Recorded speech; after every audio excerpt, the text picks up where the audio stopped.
Now, once you've received your email from us to tell you that your website is now ready, you're going to want to go to your website and start building your website itself.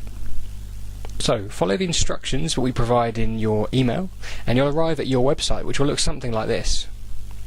Now, this is just a holding page. You'll be able to go in and edit this page, and we'll take a look at how to do that in one of our later video tutorials. But for now, all I want to show you is how to log into the back end of your website and start configuring your settings and start getting a feel for how to control your website itself. So first of all, we need to log in to access the back end of our website. Now, to do that, we're going to click on the login button on the bottom right hand side of the screen, and you'll be taken to a login screen. Now, simply enter your login details that you should have got as part of your email from us. And that will take you to a page that looks something like this.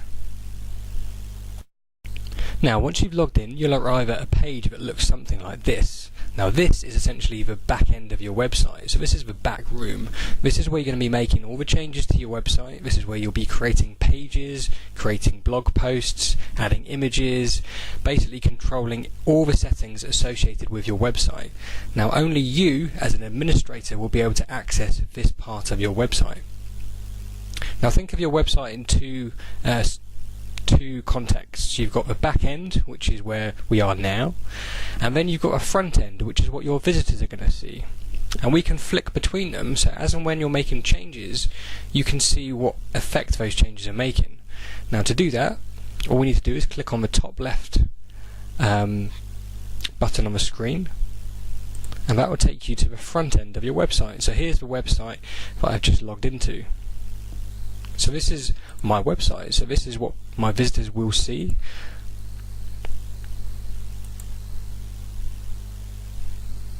And on the top of the screen, you'll see we have this bar at the top. Now, this is only visible to me as an administrator, so you'll be able to see this also.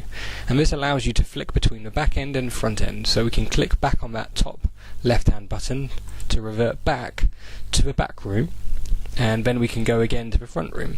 So that's how we can flick between the back end of our site and the front end.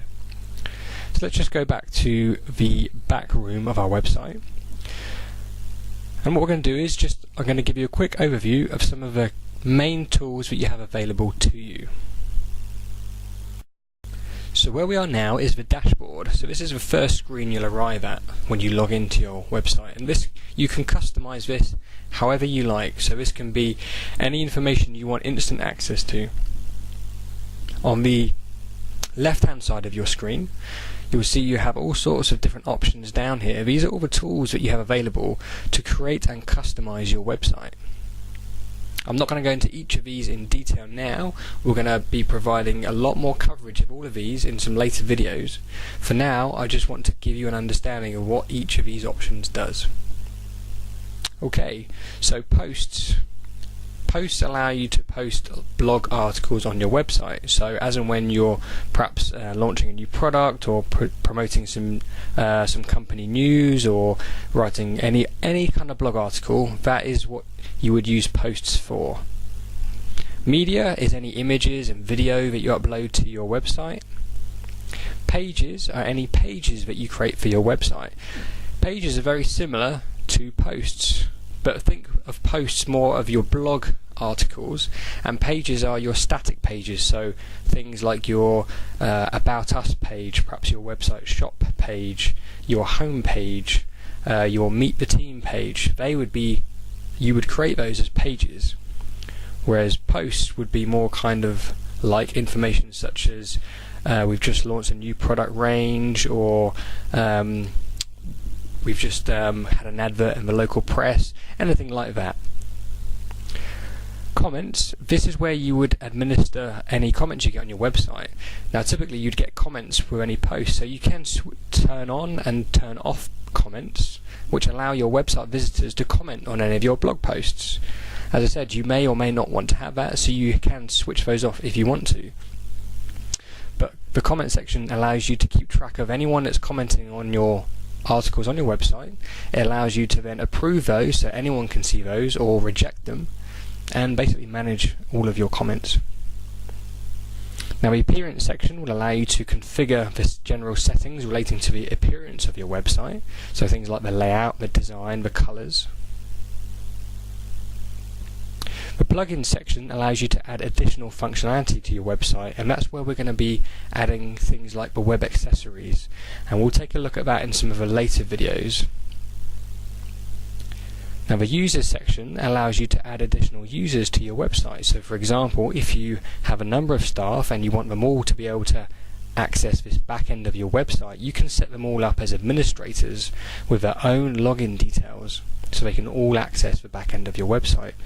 Alternatively, if you have a lot of staff perhaps who are going to be writing lots of articles for you, you could set them all up as users on your website, so they wouldn't be able to access any of the administrative functions of your website, but they'd be able to post blog articles on your website.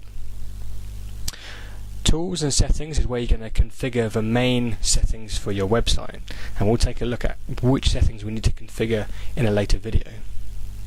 So down the left hand side here are your main options relating to customizing your website and building your website.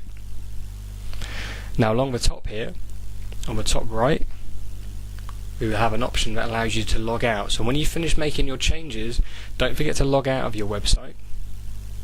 That will help keep your website secure.